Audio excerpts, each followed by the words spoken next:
예수님은 오늘 또 가난한 자들을 찾으신다.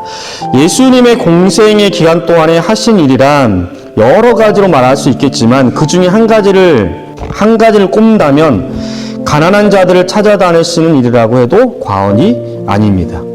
질병으로 인해 고통당하는 나병 환자, 중풍병자, 손 마른 자, 눈 먼 자, 귀 먹은 자, 말 더듬는 자, 혈우증 환자에게 찾아가셨습니다. 사회의 약자인 아이, 과부, 노인들, 그리고 종들을 찾아가셨습니다. 유대 공동체에서 소외된 세리, 또한 사마리아 사람들에게 예수님은 찾아가셨습니다. 귀신 들린 자, 죽은 자, 돌에 맞아 죽어야 하는 자까지 예수님은 찾아가셨습니다. 그들이 바로 밤새 고기를 잡으려고 수고하였으나 빈 그물로 돌아온 어부들이었습니다. 예수님은 그냥 스쳐가듯이 본 것이 아니라 의도적으로 찾으셨습니다. 그리고 그들이 무엇을 하고 있는지, 지금 어떠한 형편인지, 그들이 누구인지를 자세히 살피셨습니다. 우리 1절에서 3절 말씀 한번 눈으로 볼까요? 제가 읽어드릴게요. 무리가 몰려와서 하나님 말씀을 들을새 예수는 게네사렛 호숫가에 서서 2절에 호숫가에 배 두 척이 있는 것을 보시니 어부들은 배에서 나와서 그물을 씻는지라. 3절에 그 배는 시몬의 배라. 오늘 말하고자 하는 이 가난한 자란 자기의 맡은 자리에서 노력하고 수고해도 땀 흘려 애쓰고 힘써도 여전히 손에 얻어진 것이 없는 자들을 말하고 있다는 것입니다. 5절의 말씀 한번 읽어볼까요? 5절에 시몬이 대답하여 이르되 선생님 우리들이 밤이 새도록 수고하였으되 잡은 것이 없습니다 라고 말하는 이 시몬은 지금 밤이 맞도록 밤새도록 고기를 잡으려고 애썼어요. 수고했지만 잡은 것이 없는 자. 왜 그들이 가난한 자인가? 첫 번째는 물고기를 잡아 생계를 유지해야 하는 어부들에게 빈 그물은 곧 가난입니다.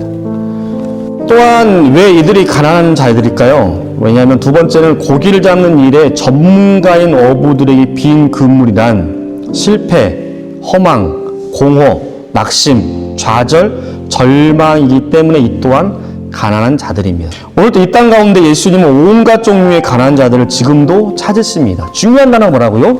오늘도 예수님은 가난한 자들을 찾으신다라는 이 한 가지 여러분들이 위로가 되기를 바라고 그 가난한 한 사람이 내가 되기를. 두 번째는 예수님은 가난한 그 한 사람을 위해 기적을 경험하게 하십니다. 우리 한번 따라할까요? 가난한 그 한 사람을 위해 기적을 행하신다. 시작. 자, 예수님이 찾아가신 건 끝나지 않아. 예수님이 찾아가신 이에게 뭐 하신다고요? 기적을 행하신다. 이게 중요한 거죠. 4절에 시몬에게 이르시되 깊은 데로 가서 그물을 내려 고기를 잡으라 라고 말씀을 하십니다. 밤새도록 고기를 잡지 못했던 베드로에게 가서 고기를 잡아! 라고 말했다고요. 왜 사람들이 그 말씀 앞에 아멘 하지 않는 이유가 뭐라고요? 심각한 문제가 있기 때문이에요. 누구에게? 그 말씀하시는 예수님에게 심각한 문제가 있기 때문에 그래요. 고기를 잡는 일에 비전문가인 예수, 전문가인 어부들에게 지금 뭐 하는 거야? 고기를 잡는 방법을 알려준 거예요. 이게 첫 번째 문제야. 두 번째 문제는 밤새도록 고생하고 돌아온 어부들이 다시 가서 고기를 잡으라고 한 점이 큰 문제입니다. 밤새도록 고생한 사람들한테 일하고 온 사람들 또 다시 뭐 하는 거야? 연장 근무. 이게 문제라니까요. 세 번째는 다음 날을 위해서 힘들게 씻어놓은 그물을 다시 사용하라는 것 이 자체도 문제입니다. 오늘 고기를 못 잡았으니까 씻어서 중고시장 당근에 팔려고? 아니잖아요.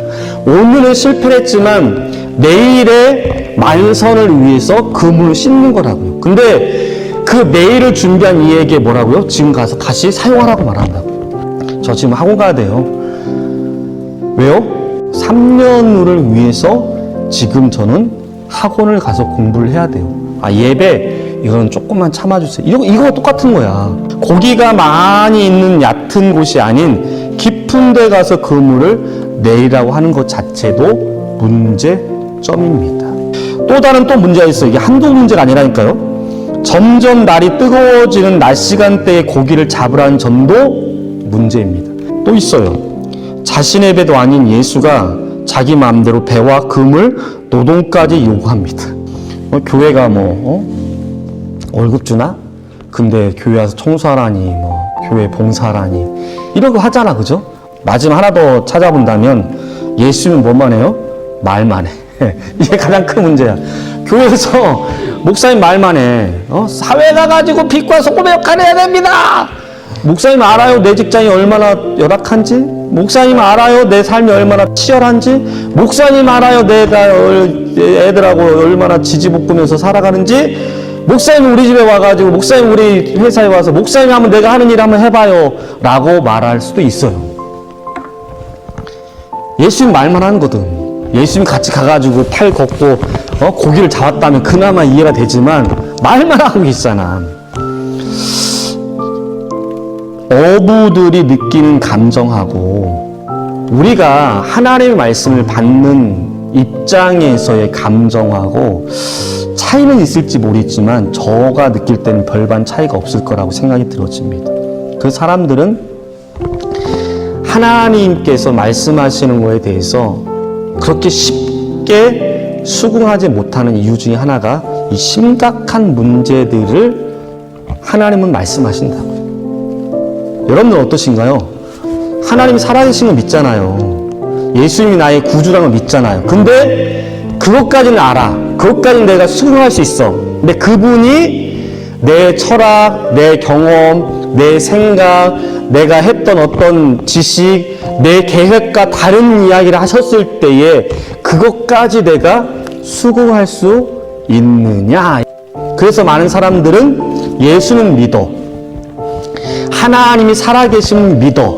근데 거기까지야. 예수님의 행동은 인간적으로 볼 때 비상식적이요, 비도덕적이요, 비윤리적이요, 비전문적이며 비효율적이고 비이론적이며 비과학적입니다. 참된 신앙이란 나의 입장, 나의 기준, 나의 경험, 나의 상식에서 하나님을 보는 것이 아니라 철저하게 하나님의 입장에서 나를 바라보는 것입니다. 그리하면 모든 것이 이해되어지고 모든 것이 순종되어집니다. 어부인 시몬 베드로는 어떻게 했을까요? 5절에 시몬이 대답하여 이르되 라면서 시작합니다. 이것이 우리의 모습이 되었으면 좋겠습니다. 첫 번째, 우리들이 밤이 새도록 수고하였을 때 잡은 것이 없다라고 베드로는 고백합니다. 뭐예요? 현실입니다. 이미 이루어진 사실입니다. 드러난 한계입니다. 변하지 않는 결과입니다. 근데 중요한 단어는 잡은 것이 없다, 그러나 라고 되어 있죠. 성경에 보니까 없지만은 이렇게 되어 있죠. 없지만은 이게 뭐예요? 의식의 변화요, 마음의 변화요, 삶의 변화요, 생각의 변화입니다. 우리가 예수님 앞에 왔을 때, 하나님 앞에 왔을 때에 다들 공허하고 실패, 좌절, 낭망, 가난한 가운데서 모든 자들이 하나님 앞에 온다고요. 그리고 그들이 고백한다고. 나는 가난한 자입니다. 나는 실패한 자입니다. 나는 공허합니다. 나는 낙심 가운데 있습니다. 나는 절망 가운데 있습니다. 도저히 해결되지 않는 문제가 있습니다라고 사람들이 하나님 앞에 자기를 인정하고 그 현실을 가지고 온다고요. 근데 중요한 것은 가지고 온 그 현실을 예배 끝나고 집에 갈 때도 여전히 가지고 간다면 문제겠죠. 왜 하나님 앞에 온다고요? 그 현실을 가지고 와서 가졌던 그 마음의 변화, 인식의 변화, 삶의 변화, 생각의 변화를 기대하기 위해서 온 거 아닙니까? 베드로는 변화했다고요. 마음이 변했고, 인식이 변화되었고, 삶이 변화되었고, 생각이 변화되었다고. 여러분들이 하나님의 말씀을 들을 때에 이 변화를 경험하기를 주님의 이름으로 축복합니다. 그리고 이어서 말하기를 베드로는 멋진 신앙의 고백을 말합니다. 말씀에 의지하여. NIV 성경에 보니까 but Because you say so 이렇게 말합니다. 현실을 직시했어요. 현실을 인정했습니다. 그러나 말씀에 의지하겠습니다. 이렇게 바뀌었다고요. 베드로는 말씀에 의지하여라고 말하고 나서 믿음의 고백과 다음에 행동을 합니다. 내가 그물을 내리리이다. 그물을 내렸습니다. 마음의 변화 좋아요. 믿음의 고백 좋습니다. 그러니까 더 중요한 것은 그 믿음이 실천되어져야 됩니다. 야고보서 2장 14절 17절에 보면 내 형제들아 만일 사람이 믿음이 있노라 하고 행함이 없으면 무슨 유익이 있으리요. 그 믿음이 능히 자기를 구원하겠느냐. 여러분 잘 아는 말씀, 행함이 없는 믿음은 그 자체가 죽은 것이다. 칼빈은 기적의 목적을 두 가지로 말하면 첫 번째는 일반적인 목적. 믿음대로 순종하면 우리의 수고와 하나님의 축복 내지 하나님의 역사가 반드시 일치한다는 것을 알게 하기 위해서 하나님께서 우리의 기적을 베푸신다라고 말합니다. 두 번째는 뭐라고? 특수한 목적.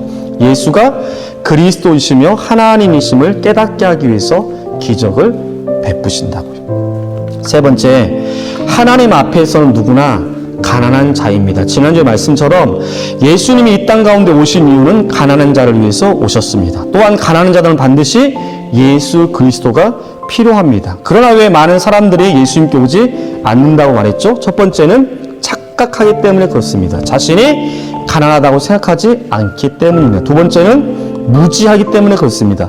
자신이 가난한 줄 알지 못하기 때문입니다. 세 번째는 오해해서 그렇습니다. 자신은 진짜 가난하지 않기 때문에 예수가 필요 없다라고 생각하기 때문에 그렇습니다. 그러나 중요한 것은 우리 모두는 가난한 자입니다. 물질적으로 가난하든지 마음적으로 가난하든지 영적으로 가난하든지 분명한 것은 우리는 가난한 자입니다. 이 땅의 모든 사람들은 다 가난한 자라는 것을 기억하실 바랍니다. 우리는 연약한 자입니다. 부족한 자입니다. 허점투성인 자입니다. 죄악이 가득한 자입니다. 외로운 자입니다. 슬픔과 아픔이 많은 자입니다. 늘 불안하고 걱정이 많은 자입니다. 고민과 갈등 속에 헤매는 자입니다. 쉽게 분노하고 이기적이며 잔인하고 교만한 자입니다. 여기에 해당되지 않는 사람도 한번 손들어 보세요. 우리는 가난한 자입니다. 오늘 본문에 어부인 시몬 베드로는 자신의 경험되어진 놀라운 기적을 보고 난 후에 목수의 아들인 예수의 무릎 아래 엎드릴 수밖에 없었습니다. 8절에 주여 나를 떠나소서 나는 죄인입니다. 왜요? 그분은 하나님이셨습니다. 그분은 메시아였습니다. 그분은 그리스도였기 때문에 그렇습니다. 하나님을 제대로 알면 비로소 내가 누구인지를 알 수 있습니다. 예수가 그리스도심을 알게 되면 내가 어떤 존재며 내게 누가 필요한지를 알 수 있기 때문에 그렇습니다. 기독교 강요 제1권 제1장에 보면 칼빈은 이렇게 말합니다. 성도들이 하나님의 임재를 의식할 때마다 충격을 받으며 압도를 당한다. 성경이 일반적으로 말하고 있는 그 두려움과 놀라움 바로 여기에서 온 것이다. 결론적으로 인간은 하나님의 위엄과 비교해 보기 전에는 결단코 자신의 비천한 상태를 충분히 인식할 수 없다라고 말합니다.